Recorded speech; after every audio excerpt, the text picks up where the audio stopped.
Welcome to the Heroes of Reality podcast, a podcast about the game of life and the hero's journey we all experience. Let's jump in with our host, Dylan Watkins, as he introduces today's guest. What up, young adventurers? Dylan here, and on today's podcast, I have Angela Martinucci. She is the founder of Mind Balance and co-founder of the Bay Area Brain Spa. Mind Balance offers NeurOptimal Neurofeedback and peak performance coaching programs for companies, executives, and athletes. Recently, Angela co-founded the Bay Area Brain Spa in San Francisco Bay Area, a center that brings the benefits of biohacking and neurofeedback to her local community. So without any further delay, I would like to welcome Angela. Hello, Angela. Hello. Thank you for having me. Hey, thank you for being on the podcast. I really appreciate you being here today. I'm excited to talk with you. All things neuro and brain spa like. I would love to first kind of start this off with just getting a little bit of your origin story of what got you into this whole space and you know what makes you so passionate for it. Sure. So I have a background in health and wellness and nutrition, and I was in that field. And then was diagnosed with stage 3 cancer when I was 33 and went through 3 years of treatments and surgeries and just had a terrible time afterwards, just trying to restore wellness and getting my brain to function again after 6 months of chemotherapy.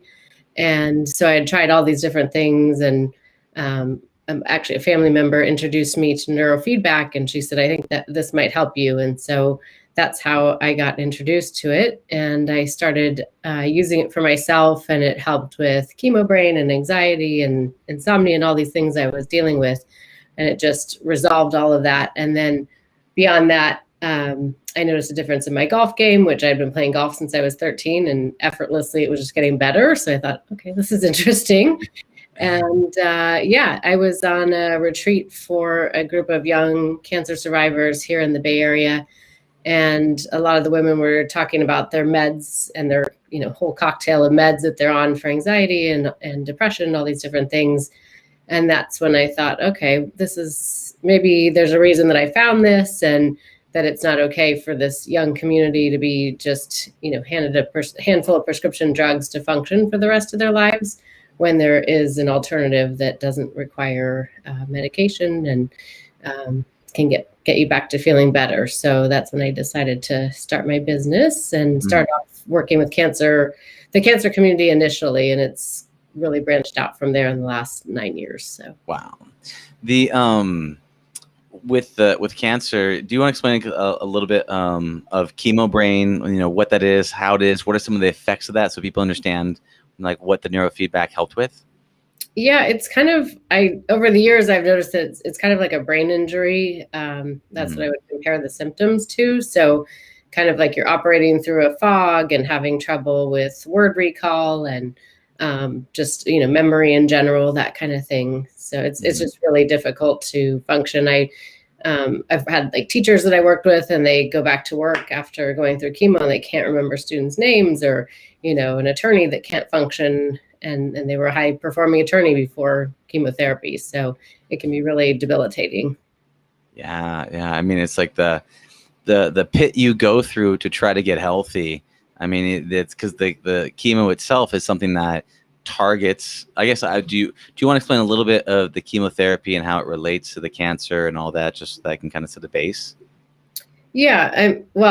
I had stage 3 breast cancer, and so it was in my lymph nodes. And so I had surgery and radiation and chemotherapy. It's not like it was super targeted. It's just kind of the standard for breast cancer. So, yeah. But then but being flooded with all that radiation, it's one of those things. In order to kill the bad chemos, the cancer cells, that kind of affects the rest of the body itself, which has you got to kind of like, out survive the cancer. And then that must have been a very like crazy emotional journey where you go through and you find out that it's stage 3, and what were the thoughts that you had around that? Like, as I imagine that's got to be just a whole heroic journey on yourself. Yeah, it was definitely a challenging time. So My daughter was turning 3 the week I was diagnosed, and my son was almost 5. And so just thinking about, you hear stage 3, I didn't have a lot of awareness or people near me that had gone through cancer. So I was really the first to kind of go through that experience, and especially being so young. And so, yeah, I mean, it was just incredibly challenging to toss my daughter into preschool and go into this treatment protocol. And Did you get there? Knowing if I'd be here, right? So that's the hardest thing. That'd make me want to like hold like if I had a daughter, hold her tight and like have that to realize that it's much shorter than you think it is. So imagine in your early 30s, you think you're I've got like 70 years. Yeah. I've got a whole bunch of time to go through this whole experience. But then, especially with a 3-year-old daughter, there's so much to live for. What did it feel like to like? I'm assuming you ring the bell or you did something like that, or they didn't have anything like that where I went. But it's interesting. I think, and especially over the years of working with a lot of young cancer survivors, and the doctors and nurses are like, "Oh, you're done," and congratulations, go live your life. And I think what we often see is kind of this post-treatment crash where people are really optimistic and positive and trying to do their best going through treatments just to get through it, because you don't have a choice. And so I find that after the treatments are over, people kind of go through this period of like emotional crash and just kind of time to process what they actually went through. And so I find that can be the hardest time for people. Just what now? How do I get back to life? Is it coming back? All those things. And so I think it's definitely, for a lot of people, it's hard after the fact. It's you would think it'd be some big celebration, and there is, but at the same time, there's all of the what ifs and all of that. So yeah, I would imagine. I've heard a lot of I've talked to some people that have cancer, and they feel like life's passing them by when that moment happens. Like they feel like everybody else is living while you're just trying to survive. And then you go through, then you have to kind of reacclimate into this whole new life. Was there did you have any support? So you said you had some support communities that you're working with, and that's kind of how you did that. Did you stay friends with them? Yeah, there was, I found a group pretty shortly after I was starting treatments, and it's called Bay Area Young Survivors, and it's a group for women, support group for women 45 and under, diagnosed 45 and under with breast cancer, living in the Bay Area. So it's a very specific group, but a lot of young people with breast cancer, and it was just like a lifeline. So just other people that have been there before and could answer questions. And so definitely still connected with that community and working with them as well. Wow. So when you came across neurofeedback and brain pills and things like that for the healthy mind, like what elements, like was it, because could you get a little bit clearer on explaining just a bit more of what you use for neurofeedback and nootropics? Mm-hmm. Yeah, I wasn't using any nootropics. I mean, I've used some over the years, but just mainly the neurofeedback. So I used a system called NeurOptimal, and it works directly with the central nervous system outside of your awareness. It's totally passive. So, and it's dynamical neurofeedback. So there's a lot of neurofeedback out there that's considered linear. So it will say, target a specific frequency or uptrain or downtrain frequencies, where this technology is really like a mirror for your brain. So it's showing your brain what it's doing in real time, and your brain is able to self-correct based on that information. So it's information that your brain doesn't get anywhere else. It's just, reflecting back to the brain what it's doing. Yeah. Well, it's super interesting when you get that, because you're talking about it's a biofeedback. You can see the signals coming through that are this introspective technology that allows you to see what's going on. And then by seeing that, just by recognizing that's what it is, then by observing it, you have some sort of conscious or unconscious effect. Was it all primarily unconscious effects just by seeing it and knowing you wanted to move it left, right, up, down? Is that it's audio feedback. So you're listening to music, and the feedback which is the information, comes to you via skipping noises in the music. So it's happening every time there's essentially like the brain is shifting gears. The music, there's a pause in the music just saying, hey, you just did that. Did you want to do that? And so, yeah, it's happening outside of your awareness where the brain is making changes. So that you consciously have to do at all. Got it. Okay. And so then it's a dynamic feedback that is unconscious and passive. Yes. Okay. Or my kids, they'll read a book or they'll do their homework while they're doing brain training, and they are not paying any attention to what's happening in their brain. They're nicer kids after the half hour. I'll say that. I was gonna say, so how long have your kids have been on this brain training? What and what has been the benefits that you've seen? So I imagine this has to have some pretty good benefits for young minds that are growing. Yeah. They both started. My son was in second grade, and my daughter was in first. And my son definitely had challenges where, like focus and attention issues, and definitely his nervous system was really dysregulated, and in the sense that he couldn't get his hair cut. He was very, very sensitive, had a lot of sensory issues. So for him, tremendous changes in the way that it helped him to regulate his emotions and to focus more in class. And his teacher noticed immediately after a handful of sessions, asked me what I was doing with this kid because he was a different kid. So it was pretty obvious, the changes there. And it just really retrained his nervous system to be able to self-regulate. And, he's in high school now and still does it if he has a competition or, a test or project or something to do. Going back to school after 18 months of being home. Wow.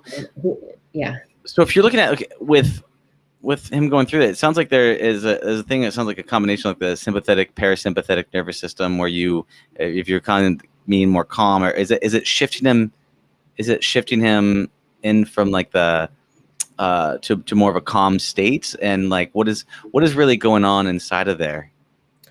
Yeah. So I like to compare it to like a meditation on steroids. So if you're in a meditation class and the teacher sees you drifting, they might tap you on the shoulder and you're like, oh yeah, back to present. Well, it's in the neurofeedback program, you're listening to the music, but the software is capturing 256 samples per second of what your brain just did, and then providing immediate feedback to the brain about what it just did. So if you can imagine those little interrupts as saying, hey, you just did that. And so bringing the central nervous system's attention back to present, essentially. And so it's really just prompting it for its own reorganization, which over time builds resilience and flexibility. But it is very calming and relaxing. A lot of people fall asleep. So yes, they feel more calm. And I do think you access more parasympathetic. I mean, a lot of people report better sleep and those kind of benefits. But I think the main thing is just training for greater resilience and flexibility allows you to shift gears with ease. So, you mentioned nootropics, or there's different devices out there that sort of, uptrain alpha or whatever you're looking to do. And, you don't want to be focused all the time or relaxed all the time. And so this trains the brain to be able to really just shift gears with ease and be on when you need to and be able to relax when you want to, that kind of thing. That's definitely going to shift your reality, to be able to actually pick and choose what state you want to be in. I mean, I think it's one of the big keys and secrets to life is if you can choose what state, if you can be aware of what state you're in and then choose what state you want to be in and then be able to effortlessly move in it. Because a lot of people, we use external forces to drive us to get to where we need to go. So I'm feeling tired, I'm gonna have a coffee, or I need to calm down, so I'm gonna have a drink, or they have these types of chemicals that they introduce into their body that allows them to get to the state where they want to be, right, versus using the brain. Yeah, and that's a very linear approach, and that's what we're very used to. So yeah. I have this thing and I want this outcome and I'm going to take this thing. And so yeah, it's quick. It's a pain pill. It's simple. How long do people have to go through the program in order for it to be effective?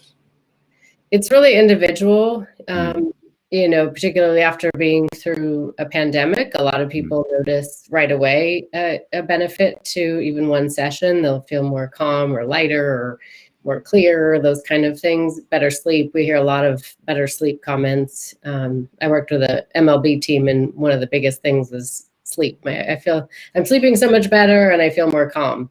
That was kind of the common thread after the first week. So, Awesome. but yeah, super individual. You know, a lot of the corporate programs that I've done have been on site for 10 or so sessions, and people notice stress resilience, better sleep, more focus, productivity, those kind of things in that amount of time. So, and we have people that at our brain spa, we have memberships and people that come every week for their session, just like you would go to the gym. So yeah, I don't know why I'm picturing like the brain being treated like it's at an actual spa. It's got like a towel wrapped around it. There's like cucumbers on the temples. You know, it's just taking care of it. That's in my mind. I'm probably not what's actually happening, but it's just what's going through my head as you describe the brain that's spa. what it feels like. I mean, they come in and lay in a recliner chair, and they might have a blankie over their lap, and it is very relaxing. So there's nothing that we have at the brain spa that's not relaxing. So that's awesome. The importance of the brain being relaxed. So you go through, you notice that there's benefits for yourself. So you went and created this company and then co-founded the brain spa. What has been some of the challenges that you've faced to try to build this company up, and what has been what I would call threshold guardians? Like difficulties going through it, or challenges, or it was just turnkey. You had the idea, boom, you snapped your fingers, and then tomorrow you had it. There's no problems. Everything went smooth. Yeah, no, I would say the biggest thing is probably people understanding or like being open to it because it's so new. So I would say the biggest hurdle is education and, getting people to come in and try it, because it's something new and they might not believe that it works, that kind of thing. So I would say that's the biggest thing. And yeah, just I think people don't realize how good they can feel. And what I've experienced over the years is people, after doing the neurofeedback, they didn't know they had access to this. So it's hard to describe to somebody the potential. There's so many things out there, right? And so, if there was really something that you could just, sit down and listen to headphones for half an hour and your life is going to change. I don't know. I don't know if most people believe that, because it sounds too easy, right? So. Yeah, it feels like whenever you want to get better, there has to be a bit of a struggle, right? Or you're hacking the system, something that's not sustainable. Yeah. Because generally speaking, you can probably get by on 1 cup of coffee, but 10 in one day, that has some diminishing returns. Right. So the education's the big piece. Is getting people aware to actually believe it, and the only way they're going to believe it is by experiencing it. Is that the big take? Is that you got to? Yeah. And I'm just like, I go back in circles with people, and they just sit in the chair. We'll talk after the session, and at that point, they usually don't care to talk anymore, to really understand it. It's like, I don't get it. I don't understand how it works. And nice. Is there a baseline? Is there a way that you measure people before and afterwards to see the effect that they're having? Is it a survey? Is it a mental test, or how do you take some baseline measurements to know before and afterwards? Yeah, so we don't have, it's non-diagnostic. The technology is non-diagnostic, so we don't have any specific like baseline measures or anything like that. So everything is, we do more of an intake and kind of, self-reported goals, progress tracking, that kind of thing, based on, whether it's a sports program or a corporate program or somebody that's looking to improve wellness. So with the sports programs, can you talk just a little bit about how you specifically, what areas or what sports have you focused on, and what has some of the results been? Yeah, so baseball and golf, and sleep, which obviously improves a lot of things, but certainly we saw a lot of shifts. We see shifts of like performance anxiety. That's a big one, sort of the negative self-talk kind of stuff. And, when a play goes bad and they're like recycling over that thought of the plane going bad, and then it just kind of goes downhill, right? To be able to bounce back from the last play and get back in the game and sort of block out the noise of the kind of external madness that's happening and focus on the game. That's interesting, the negative self-talk and that kind of stuff, because usually that's kind of trauma related. There's like the childhood issues or things like that. There's these neuro routes that they've made in their minds that are ingrained. So then, what's going on with that in terms of being able to help with that? Yeah, it's it's wasted energy for the brain to cycle over things that are redundant. So when you train the brain, it tends to let go of these inefficiencies and this, cycling over the same thing over and over again. I don't really know exactly the mechanism of how it happens, but it happens. So. It's effective. Yeah. Have you ever thought about for like esports? Because I know it's an up and coming genre. It's talk about a lot of brain focus. Right. Have you looked at that at all, or any esports people at all? I haven't, but I've talked to some people about it, but it's not something that I've pursued at the moment.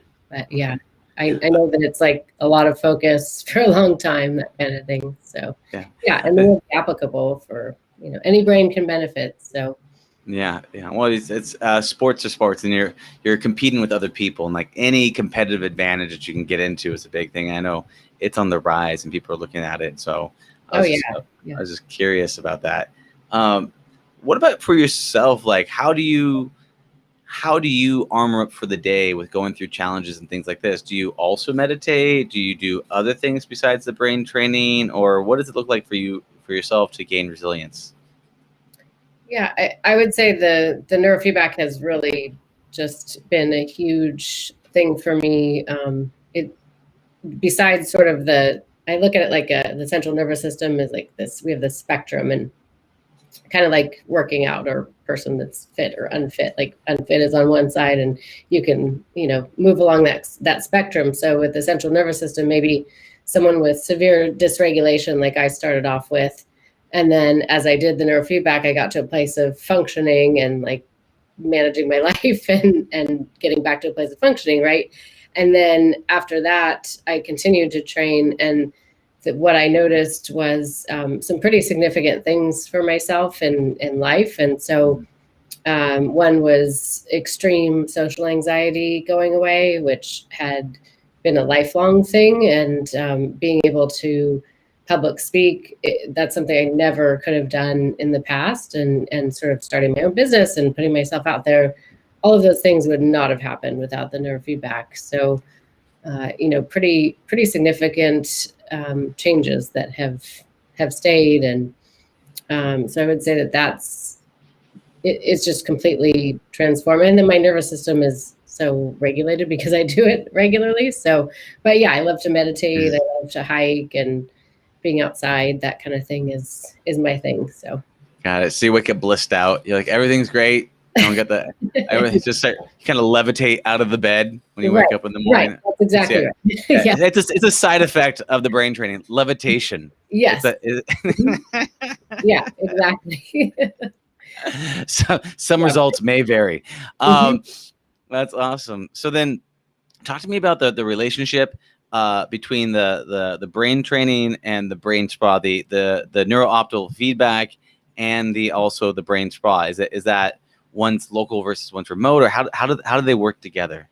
Yeah. So my company, my legacy company, Mind Balance, is more focused on renting systems out. So I send the equipment out remotely, and can work with people remotely that way. I do system sales. So prior to 2020, I was doing a lot of traveling and going to conferences and that kind of thing. And then more of the corporate and sports programs. So that's my legacy company. And then I met with a partner who was a client of mine, and we started to offer, we both had this passion for giving back to community and figuring out a way to make the neurofeedback more accessible to people in our community. So it's not, at $100 a session or whatever. A lot of people, teachers, cancer survivors can't afford that type of a rate.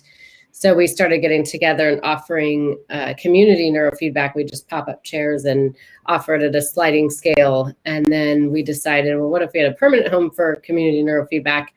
And so we decided to open a space that's like storefront space on a busy street, and just really wanted to get that word out there to community. And so we have community neurofeedback where people can come in for lower cost, but it turned into a full-fledged biohacking center because it's just more fun. So we brought in all the other tools that we have. I've done all the biohacking conferences over the years. And so I had learned about all kinds of different technologies, red light and lymphatic drainage massage and all these different technologies that we curated and have at the center. And so people can come in for a stack of all different things or individual services, or they can have a lymphatic massage membership or a brain training membership. And so, just a local biohacking center. And we do, we're trying to do our best to give back to community. And we have like a program for people after going through cancer treatments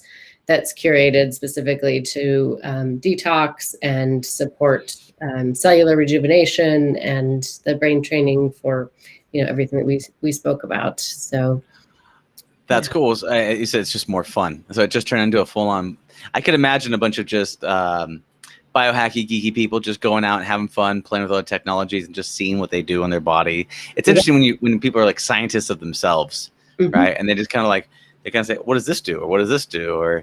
And it is kind of like a version of play that people do.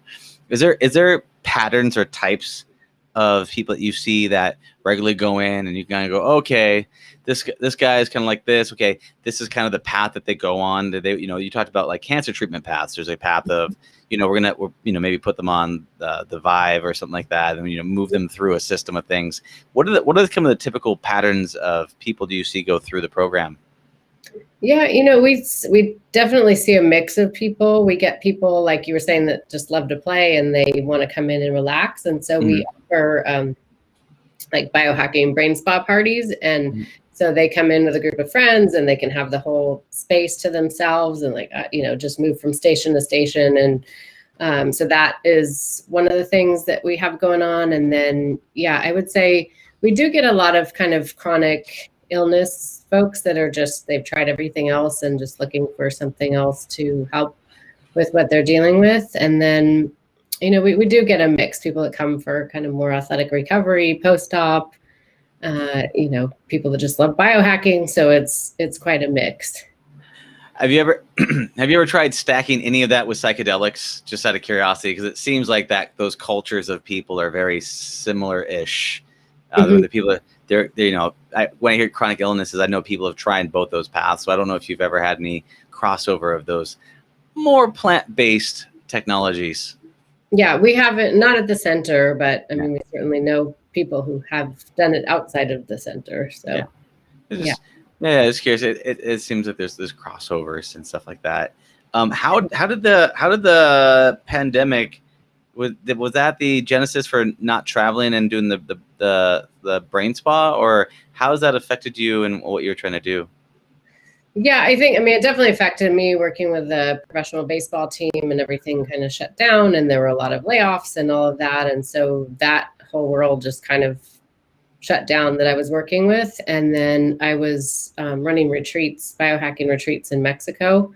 So those were closed for a while. So it definitely affected me in a lot of ways. And then not seeing individual clients, not traveling for conferences. I was doing a lot of traveling in 2019 and was planning on doing the same in 2020. So that's what I was curious, because there's this whole remote thing, and then doing it locally seems like a much better use, and you can kind of curate the environment, make it a bit safer. I could also picture spa in 2020. So if that tells you anything, we opened, so I had my Mind Balance company that was doing all the traveling and whatnot. And we decided to open the brain spa, and we signed a lease the week before the shutdown. And no idea what we were getting ourselves into. So we've survived the pandemic. We opened and survived. Congratulations. The Bay Area has pretty much been shut down a lot of the time. So it's, we had to pivot. We had to, there's a backyard garden area. And for a while there, when it was really shut down, we popped up outdoor recliner chairs, and we brought our equipment outside and had outdoor neurofeedback. And that helped people with stress during the lockdown. So it's been a bit of a roller coaster, but we've survived it. So that's great. I'm stoked to hear that. It's especially like it just seems to be that way. You sign the paperwork, you get it off, and then everything. You're like, I had plans, universe. I had all of these plans, and it goes away. Oh man. So the universe has other plans in the moment. So as it goes, as it does. So looking at that, besides the brain training, I mean, is there any other favorite technologies of yours at the Brain Spa? Are there ones that stand out to you that you personally really enjoy? Yes. So I would say our other favorite is it's called the Balancer Pro, and it's a lymphatic drainage massage suit. It looks like giant space pants. You look like kind of like an astronaut, and it's a very expensive lymphatic drainage massage machine, but it starts compressing your feet up to your waist, and then there's a jacket that also does the compression massage. You have to do them separate because the pants come up pretty high, and then the jacket is separate, but it's great for detox and muscle recovery, that kind of thing, but people just love it. So we will, I don't know about the whole stacking thing, but people like to stack things. So we do the lymphatic massage pants with the Neurofeedback at the same time, with possibly some cellular repair, with the red light, facial light during the jacket. So people are getting a lot of different biohacking services. So that's a lot of contraptions put on the person at the same time. It's squeezing your body, it's compressing your body, and so it's moving the lymphatic system around. So it's kind of like it feels like a rhythmic massage. So if you've ever seen those like Normatec boots, compression massage boots, or anything like that, where it has 24 chambers. So it's massaging your legs and your waist and that kind of. And then the jacket is separate, but same thing. So it feels amazing. And then as you're pushing around the probably a scientific term, the gunk in the lymphatic system, like, does that go out? Like, I'm picturing this, but I know it's not right. You're like a tube of toothpaste. It's like squeezing out of your body, and then you go, and it all comes out of your mouth. I'm sure it doesn't happen that way. But like, what happens? I know, it's so everybody asks us that question. Where does it drain? Where does it go? Am I a big pimple? Are you going to squeeze the top of my head? Is my head going to blow? What happens? No, your body is just processing the extra fluid. So you'll really need to hydrate afterwards. Get really thirsty. And then, you'll just urinate more because it's just your body's processing all the extra fluid, and your lymphatic system is like a lazy river. So unless you're jumping on a trampoline or those kind of things to really help pump the lymph system, you're not moving the lymph as efficiently as you could be. So this really helps to push everything through. And, your lymphatic system is really key to a healthy lymph system, is key to a healthy immune system. Yeah. So particularly right now, I mean, it's in the US, we don't do a lot with our lymph system. Not many people are aware of it, except for like, I have a lymph node in my neck. I know that. That's about the extent of knowledge in the US about the lymph system, but other countries are very focused on lymphatic health. And so it really, it makes a difference. I mean, people feel more clear, they notice less pain, that kind of thing, muscle recovery. Yeah, I don't know a ton about the lymph system. I don't know quite on the benefits and how it works. And probably, I don't know what the purpose of it is. So could you explain a bit more on what that is? Yeah, so it's all the fluid, like basically right under your skin throughout our system. We have all these lymph nodes that carry the fluids through our system. But it produces the different components of immune function. So that's what will be initiated if you have a virus or bacterial infection. It can get stagnant, and so it also carries toxins out of the body. So I imagine it's healthy for fighting off like if you had like a viral load come through you kind of thing. As I imagine if you're cycling through the lymphatic system, if you're trying to fight off, does it help with fighting off diseases in some way, shape, or form by cycling through the system? By doing the lymphatic massage, or? Yeah, by doing lymphatic massages. And yeah, I mean, I would say regularly, if you're doing it regularly, and and keeping your lymphatic system really healthy and flushed out, then yeah, it can certainly help boost your immune system. You can't do the dentist trick with like right before you see the dentist, you brush your teeth a whole bunch, like, you know, and just try to make up for 6 to 12 months of not brushing your teeth. No? Sure. Okay. Yeah. You can also jump on a rebounder, or people that run, they probably have healthier lymphatic systems. So yeah. What, are there any like, dietary recommendations that you recommend for people that are going through the brain training or the brain spa or things like that? Are there healthy foods or a plan that you say, okay, these are great brain foods, these are good things to take before and after these types of treatments? Are there anything you'd recommend around the dietary side of this thing? You know, we don't really get into the dietary recommendations as much. We do have we carry something called energy bits at the spa, and it's these are like little algae bits that are they really help with detox, and so with binding toxins. So we recommend doing those after the lymphatic massage. That can be really helpful. I'm actually in a functional medicine program right now, so I'll be moving into doing full-on functional medicine lab testing and more recommendations around the nutrition side of things as well. Oh, that's awesome.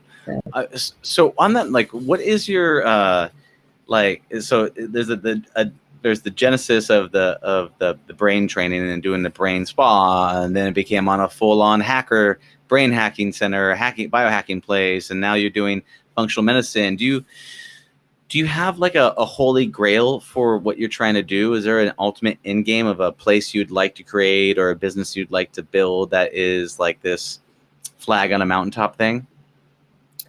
Well, I would say with the brain spa, you know, the on-site center to really have all of the different services, and maybe we'd incorporate, we're always looking at other biohacking technologies. But definitely a place where people can come, whether they're peak performers or someone that's dealing with a chronic health issue, and really get a full assessment and workup if they want to, and then to fully have, you know, programs for them, from nutrition to functional medicine testing to going through the biohacking programs and curating something specific for them. So that's where I see that heading. And then just with my sports programming, getting back to that as well, and doing more full team programs, that kind of thing. Got it. So it's kind of like a one-stop shop for someone to kind of come in, get a diagnostic, go through the trainings and the programs from top to bottom, from brain to feet, and then you go through that, and then so we want to be able to kind of curate that so they have everything that they need in one location. Yeah. I would say eventually probably integrating maybe a functional medicine doctor with us to do IV nutrients and that kind of thing. That would be an addition that I could see fitting in there. So you're talking about IV bags where they basically hook up the IVs. I've never done that. I've heard wonderful things about it. I think I've only had saline solutions put into me in like hospitals and places like this. Can you talk to me a little bit about the IV nutritions and the benefits of that? Yeah, I mean, I'm not an expert on that. I've had it myself, but you know, there's a lot of types of IV infusions that you can do, ones that are supportive of your that like the standard is sort of like scale, which in a vitamin C and different nutrients that are great for like a hangover or just boosting your immune system. Those are what kind of the original, what people would go for IVs for, but now it's the science and the different things that are available are pretty fascinating. Like, for example, NAD plus is something that your body, it declines over time with aging, and that can be really powerful for brain health and for people that are struggling with kind of chronic illness, that sort of thing. So there's a lot of, the nice thing is that it boosts your levels up immediately. It's not like taking a supplement for 3 months to try and get it up to a certain level.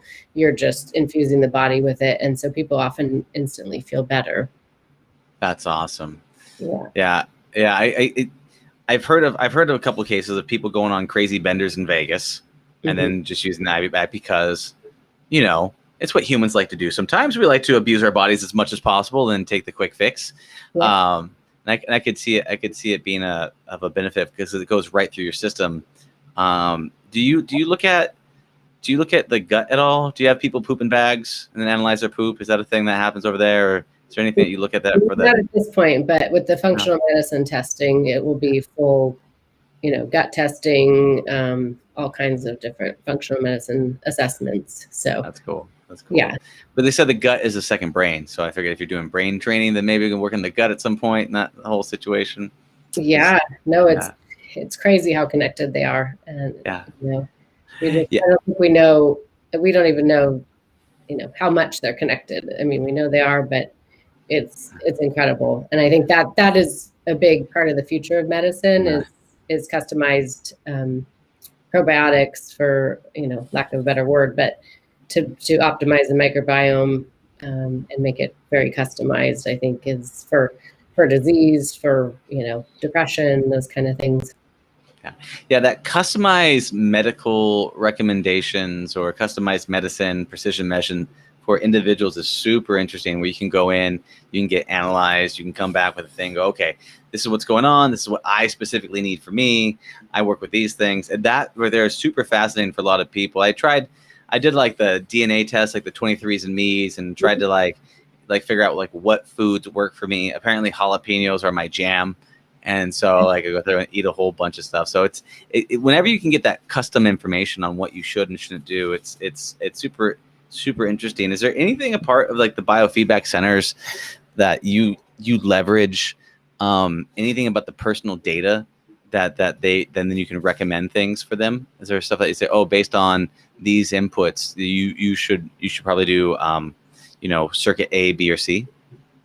People don't often bring us their customized labs or anything like that, but it's often like, I have this symptom, or I have a brain injury, or, and so we will recommend things based on that. So we have kind of like our recommended stack for, a variety of different things. So, certainly, like somebody has circulation issues, they'll be on the, the lymphatic massage, and maybe our Avicin thermotherapy, where you put your hand in this device and it increases microcirculation through your body. So all kinds of different tools, but yeah. Is that why some people have cold feet, because they have poor circulation issues? Mm-hmm. Is that an issue? Okay.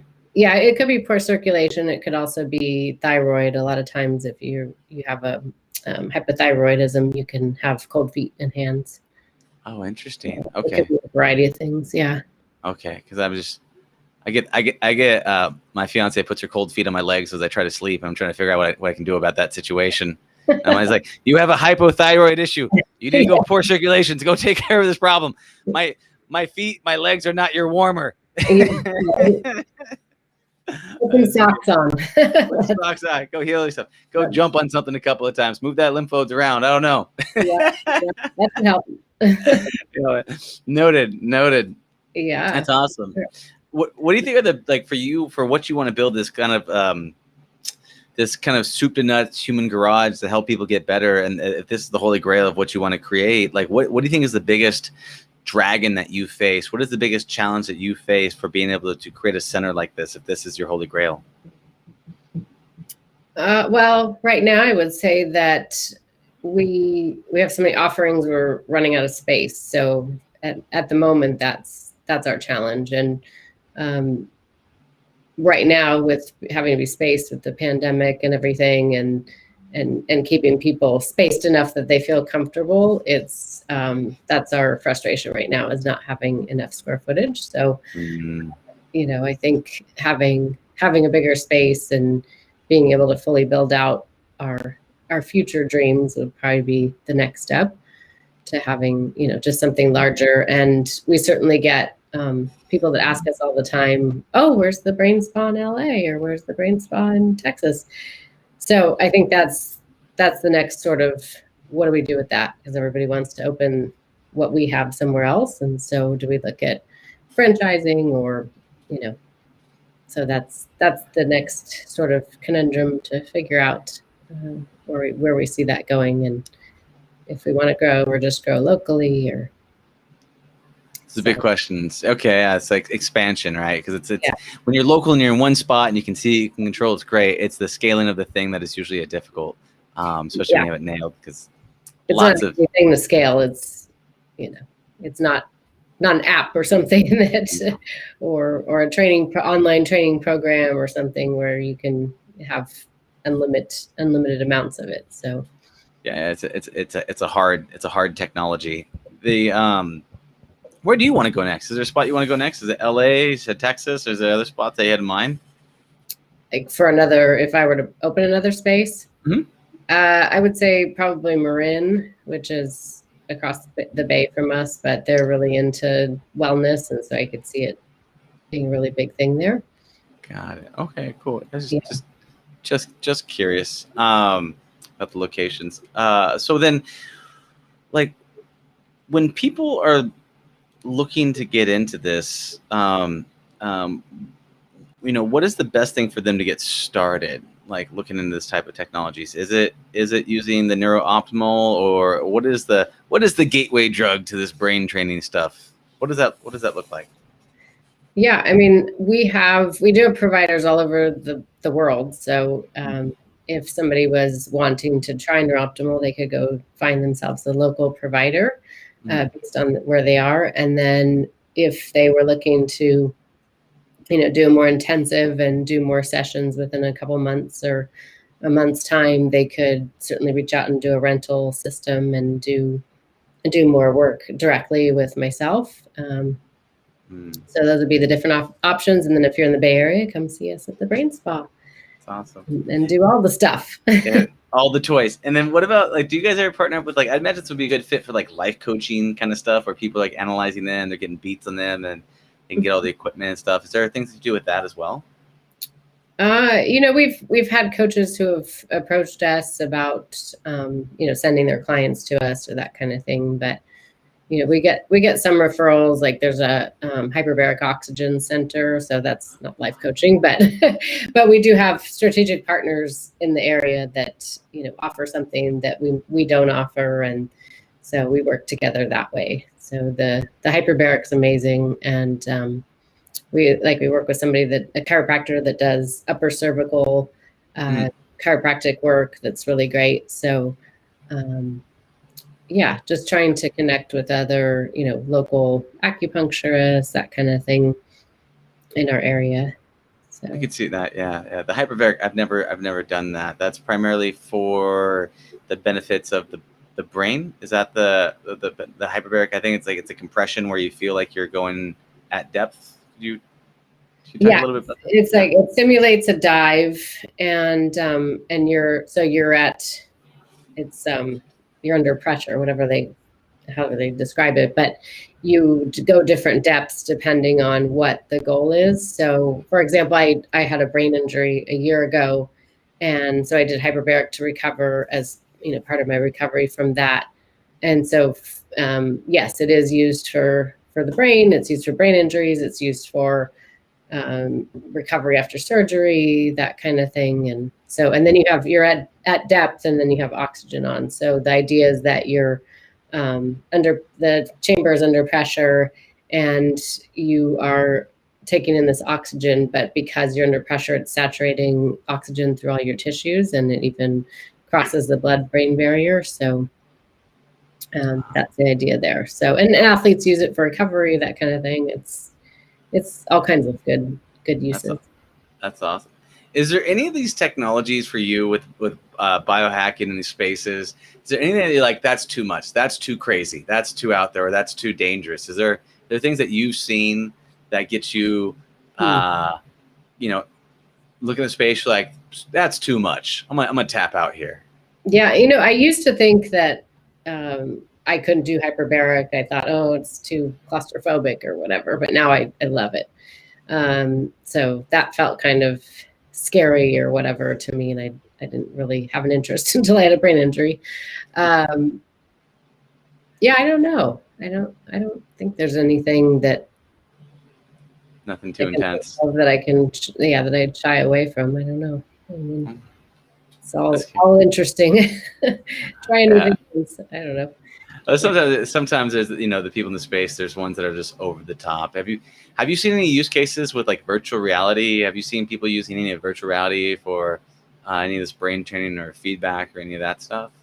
Yeah, actually, at the sports conferences I would attend, I see that the virtual reality has come into that field. And so, like simulating, they'll get in a simulator and they simulate going against a pitcher that they're going to be facing, that kind of thing. So I can see the application there. And I know they're using it for like veterans with PTSD, that kind of thing also. So yeah, I mean, it's definitely getting a lot more popular and a lot more readily available. Yeah, all the technologies are coming together. They're kind of growing and stacking on top of each other. And then at some point, it's going to merge into some thing, whatever that might be. Maybe Elon Musk will go make it. I'm not too sure. I don't know. Yeah. That's good. Like in terms of technology, I mean, there's all this great technology, right? But if you don't get the foundational stuff right, like getting your sunshine and go outside and grounding and exercise and good nutrition, then, that's too hard though. That's just, I'd rather just take a pill. Give me a pill. I don't want to, I don't want to diet and exercise. Right. I just want to something else. But you're right. It is the foundational things. And the whole point of technology is to make those difficult things a little easier to do. Yeah. I would say too that we haven't evolved to be subject to the amount of toxins that we are subject to at this time. Like my mom's like, oh, your grandfather lived on a farm in Ireland. He didn't need any of this stuff. And she gives me a hard time, but then she loves coming to the spa. So whatever. But I try to explain like that there weren't toxins in the green grass that their cows were eating and the fresh milk that they were consuming. And they didn't have technology and they didn't have Wi-Fi and EMF and all the stuff that we're exposed to these days and commuting and sitting in a car and sitting in front of a computer screen, all of that. It's like now we're using technology to hack the impact of technology and our crazy paced lives at this point. So we, technology, the cause and solution to all of life's problems, right. as they say. What, like in terms of toxins, like in terms of the brain spa, what do you help with? How do you help with the toxins?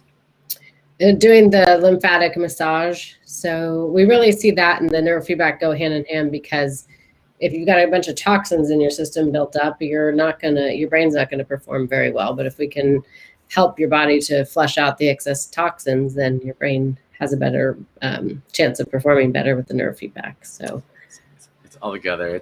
We feel like we're an individual, we feel like we're like a thing that makes a choice, and we have, and what we feel is right and what we feel is, but we really are a collection of these weird organisms and cells and identities and thoughts. And, I don't even know how many gut bacteria are helping shape your decision on whether or not you should have a candy bar or a green drink. Right. It's a collectively voting. This has been great. Is there anything else you would like to let people know about before you tell them how they can get a hold of you? I don't think anything specific. I mean, I'm looking forward to hosting some retreats again in Mexico soon, but no dates on that yet. So yeah, just if you're in the Bay Area, come visit us. And, I would love to introduce anybody to neurofeedback or the brain spa and all of our things there. Beautiful. And if people want to get a hold of you, Angela, how would they get a hold of you and find out more about what you do? So I am on Instagram at Mind Balance, I think it's _neuro. I'm on Instagram also at Bay Area Brain Spa.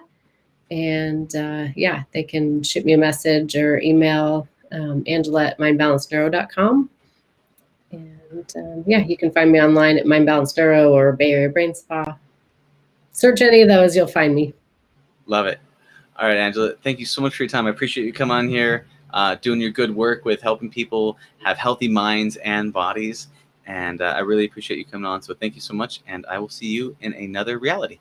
Thank you, Dylan. I appreciate it. It was fun. Absolutely. All right. Bye now. See ya. Bye. Take care. Thank you for listening to the Heroes of Reality podcast. Check out heroesofreality.com for more episodes. While you're there, you can also take the Heroes quiz to find out what kind of hero you are.